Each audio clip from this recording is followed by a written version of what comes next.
I'm very risk averse.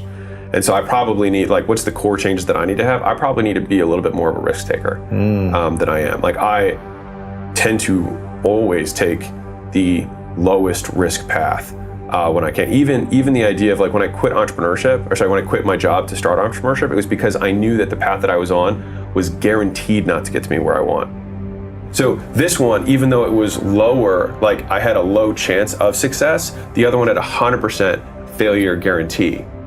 So it felt like the lower risk option for my long-term goals to quit my job and become an entrepreneur for that reason. And so, you know, people are like, I'm really risk averse. I'm like, so am I. Like, I hoard money. Like, I do. You haven't spent any of the money from the exit still. No, it's like just sitting in the bank. Nothing. We started working the next day. We didn't even take a day off. Yeah. We literally sold, wire hit, and we started working on acquisition.com the next day. It has been easier for me to change my conditions than to change who I am. And so I have used my material success and accolades to quiet the voices of not being good enough. And so for that, like, me having that, if I have that little voice that peeps up, it's like, hey, look at that. And I'm like, okay, no, I'm okay. I'd really have to re-engineer the conversation I have with myself around how I value myself. Because then people are like, well, if everything disappeared, how would you feel about yourself? I like to think that I would be uncomfortable and then I would change my views, but I haven't needed to do that yet, and so my effort goes elsewhere. Right. But that's what probably would have to happen in order for me to make that change.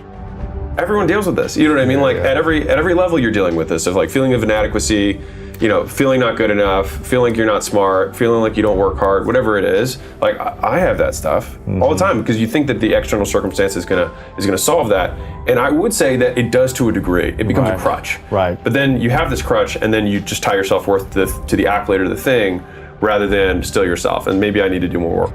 You think about us as kids, right? Like, how do you orient yourself with the world? You get reinforced or punished at all phases, directly, indirectly, but you get reinforced or punished, and the things that you get reinforced, you do more of. The things you get punished, you do less of, right? Like, that's just how we learn behavior, how we learn to function in society, right? Touch that thing, it hurts. We got punished. Okay, your parent tells you to sit down and be quiet and eat, and you learn to sit down and shut up and eat, and then we wonder why adults don't move, because we're told to sit when we're running around. Right? We learn at school, sit down and be quiet. 100%, and we wonder why we eat so much when the reward for everything we did when we were a kid was food. Right? We wonder these things. So the reason external validation is so hard, at least for me, is because it's how I learned everything. Is because external validation gave me the directional guidance of what's good and what's not. And then as you get older, it's where am I going to get that validation from? And so I would say that my external validation is still 100% there. It just comes from different sources. So I'm more selective on whose validation I want. I need to be able to validate myself. You don't need to swear to somebody else. You should be able to swear to yourself and bear witness to yourself, because your word should be good enough. It's good to have feedback in life, you know what I mean? And so I think that's why it's also difficult for some in general, because it's not eliminate or have more of, it's to what degree and from whom and about what. And so then it gets a little bit more complex, but even using those different lenses, I think it's good to unpack it for anyone who's listening, which is like, okay, most times when we're afraid of something, it's not actually like this amorphous crowd that we're afraid of. It's like one or two people's opinion. Like, it's your dad or it's your whatever it is, right?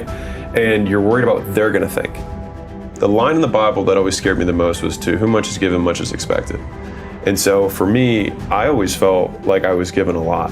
You know what I mean? Like, I was born in America. Right off the bat, I was born as a guy. I have insane genetics. Like, from that perspective, I had a six-pack when I was 15. You know what I mean? Right. I have a pretty high processing load. Like, I do okay with complex problems.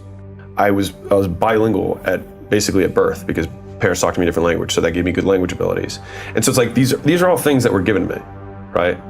And I was born into like from a money standpoint, a decently wealthy family, right? And so these are all the things that were given to me. And so to me, I'm like, man, much is expected, right? And not necessarily that that's God, whatever. It just, I expect a lot of myself because I see so much potential. By the time I die, I would like to have nothing left in my potential tank, and it just all have been transformed into my reality.